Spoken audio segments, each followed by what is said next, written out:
So welcome to this week's COVID video blog. So firstly, just a few updates on services that we're being asked to be involved in supporting in managing COVID patients or suspected COVID patients across different parts of our footprint. So firstly, up in Preston and Chorley, you may have heard on the news that the emergency department at Chorley Hospital has closed from the 1st of April and the team there have relocated to Royal Preston. So the hospital trust will be providing one emergency department for the whole trust based at Royal Preston. For us, we're continuing to provide our two urgent care centres, so one of them at Royal Preston, the other one still at Chorley Hospital, but the difference being that we won't be working alongside and be supported by the emergency department team there between 8 AM and 8 PM as previously. So Tracy Breen and the team are currently working with the Trust, colleagues and the CCG to agree safe pathways of care for patients that still might attend Chorley Hospital but need more specialist emergency care that's being provided at Preston. And also in Preston we've been asked to extend our minor injuries service and provide that on a 24-hour basis, so including the overnight period. Secondly, in Oldham, we've been working alongside colleagues at the Royal Oldham Hospital, the GP Federation and community service providers to put in place a new COVID hub which will be based on the lower ground floor of the integrated care centre in Oldham Town Centre. It will replace the walk-in centre which will be closed and provide a single treatment centre and digital hub to support patients in Oldham with suspected symptoms of COVID. And the rationale behind that is to try to consolidate the clinical workforce that's currently operating across multiple sites and multiple providers and try to centralise the care for those patients in one place at the ICC. So alongside that, we're also in discussions about the potential for relocating our out-of-hours treatment centre, which is currently at the Royal Oldham Hospital, and operating that from the ground floor of the ICC, so in the same building but in a slightly different part of that building, and again to try to consolidate the use of as many of the clinical workforce that are delivering urgent care across Oldham. And thirdly, we've been providing a CAS service, so it's a clinical assessment service, across Greater Manchester alongside our GM Alliance partners, so Mastercall and Bardock, to help support demand that's currently going into the North West Ambulance Service.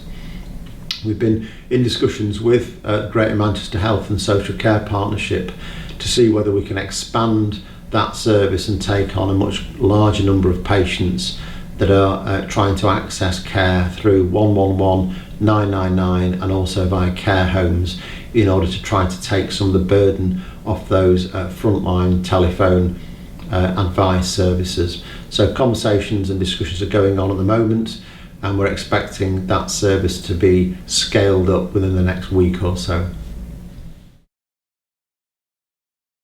So I thought it might be useful to share a bit more information about how we're managing the unprecedented demand that's hitting our out-of-hours service as a consequence of the coronavirus. I've shared in previous video blogs the changes to our delivery model to cope with that demand, and just thought it might be useful to put into context some of the numbers around that. So over the weekend just gone, so over a Sunday, we had over 900 patients trying to access our services from different sources. Normally we'd manage around 40-45% of those with telephone advice, around 45% of those through treatment centre appointments, and about 10% or so of those with home visits. So over Sunday just gone, over 70% of those 900 calls were managed with telephone advice either from a doctor or one of our nurses, and no more than 10 to 15% of those patients were managed in a treatment centre, and an even smaller percentage of patients have been managed through home visits. So it's a real transformation in the way that patients are being looked after and cared for. And again, it's a testament to all the staff that are working in the service as how well they've adapted and changed and worked differently to support that demand. So the ongoing challenges around that are ensuring that we've got robust and reliable IT to enable people to continue to be able to log in and work remotely and support that ramp up of additional patients that are being managed over the phone. And the teams at head office are working around the clock to try to ensure that that's in place for everybody. So just following on from the information shared last week, I just wanted to discuss a bit more our policy and our approach to home working. So the guidance that's been issued by the government states that only people who absolutely need to be in work should be coming into work, and wherever possible people should stay at home and wherever possible work from home. As an organisation, we've done our very best to try to ensure that people can do that. We've obviously issued laptops and enabled access to the system for people either on those laptops or in some cases from people's own mobile devices. There are a number of people who are keen to continue to come into work simply because they feel they're more productive when they're in work rather than being at home, and we understand that that's the case when particularly people have got young families with schools being closed at the moment. But we do take our social responsibilities very seriously, and some of the principles behind people working at home are to social distance people from others and reduce the spread of the disease and hopefully shorten the period of time that we're having to self-isolate and work from home. So our position on that is that even if people would prefer to be in work, if they're able to work at home, even if they feel they're less productive, we would strongly encourage them to do so. And finally, just a couple of points.